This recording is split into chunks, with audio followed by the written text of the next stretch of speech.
ধন্যবাদ জনমুক্তি।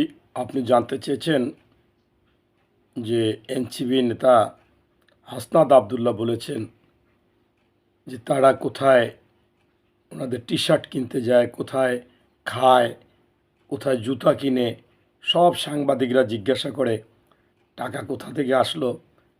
আর বিএনপির চেয়ারম্যান মহোদয় তারেক রহমান সম্পর্কে কেউ কিছু সাংবাদিকরা জিজ্ঞাসা করে না। এই জন্য সাংবাদিকদের প্রতি তার ক্ষোভ। এই বিষয়ে আমার মন্তব্য কী শুনেন। এই বিষয়ে মন্তব্য হচ্ছে যে হাসনাত আবদুল্লাহ নিজেই বুঝে যে হাসনাত আবদুল্লাহ কে আর তারেক রহমান কে। আপনাকে যদি আমি একটা দুইটা উদাহরণ দিই, এই দীর্ঘ 17-18 বছর আপনার বেগম খালেদা জিয়া যে বাসায় ফিরোজা ভবনে থাকে, সে ফিরোজা ভবন ফ্রি দেওয়ার মতো বিএনপির সমর্থক আছে, বিএনপির নেতাকর্মীরা আছে। বিএনপি অফিস গুলশান ছেড়ে দেওয়ার মতো, ভাড়া না নেওয়ার মতো নেতা বিএনপিতে আছে। এরকম মনে করেন আপনার ওই মানুষকে দেখানোর জন্য যে আমাদের এই বিকাশ খুললাম, এই অ্যাকাউন্ট খুললাম, আমারে টাকা দেন, নির্বাচনের জন্য টাকা দেন, এটা লাগে না। লাগে না কারণ বিএনপিতে লক্ষ লক্ষ লোক আছে যারা আমাদের দলীয়ভাবে সহযোগিতা করে, দলের চলার জন্য সহযোগিতা করে। সে প্রশ্ন করেছে তার নিরাপত্তার টাকা আসে কোথা থেকে। আপনার আমি কাজী মনির আমাদের চেয়ারম্যান মহোদয়ের ঢাকা 17 আসনে একটা উপকমিটির আহ্বায়ক হয়েছে। প্রায় 150 লোক কাজ করতেছি। এই 150 লোকের মধ্যে আমরা হাতে গোনা 4-5 জনই তো এই 150 লোকের আসা যাওয়া খরচ অন্য অন্য আমাদের তো দল থেকে বা চেয়ারম্যান মহোদয়ের কাছ থেকে নিতে হবে না। এখন এইটা যদি সে না বুঝে, আপনি দেখেন না যে শুধুমাত্র এই হাসনাত আবদুল্লাহ না, এই নাসিরউদ্দিন পাটোয়ারি সেও গিয়ে ওখানে কি বলে না বলে, মানে একবারও চিন্তা করে না যে কোথায় লিভারপুল কোথায় ফকিরাপুল।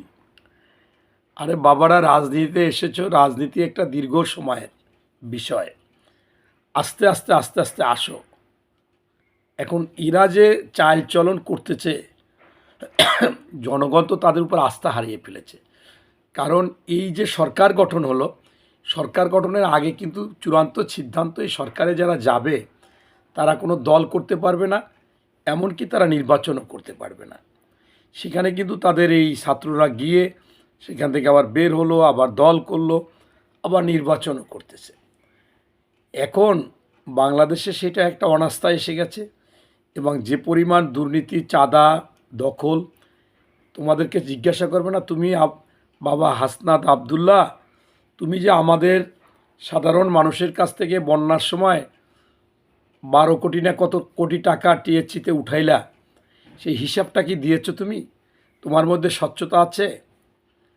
তারেক রহমান তার হিসাব, এই অনেকে বলে যে গুলশানে থাকে, এই গাড়ি ব্যবহার করে। আরে বাবা, তার তো ফ্যামিলিতে আরও লোকও আছে, তার স্ত্রী আছে, তার ইনকাম কম হতে পারে। যেমন আমার নামে নিজের কোনো ফ্ল্যাট বাড়ি নেই, আর আমার ওয়াইফের নামে 9টা ফ্ল্যাট আছে, 2টা দোকান আছে। এখন তার ইনকাম আছে, আমার তো বাড়িতে, গ্রামের বাড়িতে বিল্ডিং আছে, এই আছে, আমার ইনকাম নাই। এখন কি হবে? কিন্তু আফটারঅল তো আমাদের সংসারের ইনকাম আছে, যেহেতু তার নামে রাখা হয়েছে, আমার স্ত্রীর নামে। অতএব এইগুলো যদি না বুঝতে চায় তাহলে তো বোঝানো যাবে না। আমি স্পষ্টভাবে বলতে চাই, নির্বাচনটা হোক, নির্বাচনের পরে বাবা তোমরা যে যে আচরণ জনগণের সাথে করেছ, তোমাদের উপর যে আস্থা বিশ্বাস ছিল সেইটা এখন আর নেই। নির্বাচনের পর তোমরা হারাই যাবা, তোমাদের খুঁজেও পাওয়া যাবে না। তোমরা এখন যেভাবে আছো, তোমাদের সবচাইতে জনপ্রিয় আসিফ মাহমুদ, সে নির্বাচন করতেই ভয় পেয়েছে, সে নির্বাচনে হারিয়ে গিয়েছে। তোমরা ইনশাল্লাহ নির্বাচনের পর সবাই হারিয়ে যাবা এবং এই বাংলার মাটিতে যে দুর্নীতি অপকর্ম করা হয়েছে, এটা আমার মনে হচ্ছে যে যে দুর্নীতিবাজদের এই বাংলার মাটিতে বিচারও হবে এবং বেশ ভালো একটা বিচার হবে। তুমি এমপি হইলে হয়তো বা তুমি এড়ায় যেতে চাবা, সেটা পরের ব্যাপার। আগে বিচারটা বাংলাদেশে খুবই দরকার, সে যেই হোক। সেটা যদি আমাদের তারেক রহমান সাহেবও যদি সেটায় আওতাভুক্ত হয়, অবশ্যই তারও বিচার হবে, অন্যদেরও বিচার হবে। কিন্তু নতুন বাংলাদেশে অপকর্ম করে কারো ঠাঁই নেই। এই যে মব সৃষ্টি করা, বিভিন্ন জায়গায় চাঁদা আদায় করা, বিভিন্ন তদবির বাণিজ্য, বদলি বাণিজ্য, আমাদের একজনের পিএস 344 কোটি টাকা, এই যে সব কিছু মিলিয়ে এগুলো পাই টু পাই বিচার হবে ইনশাল্লাহ। তখন তুমি বুঝতে পারবা তোমার জনপ্রিয়তা কত। ধন্যবাদ।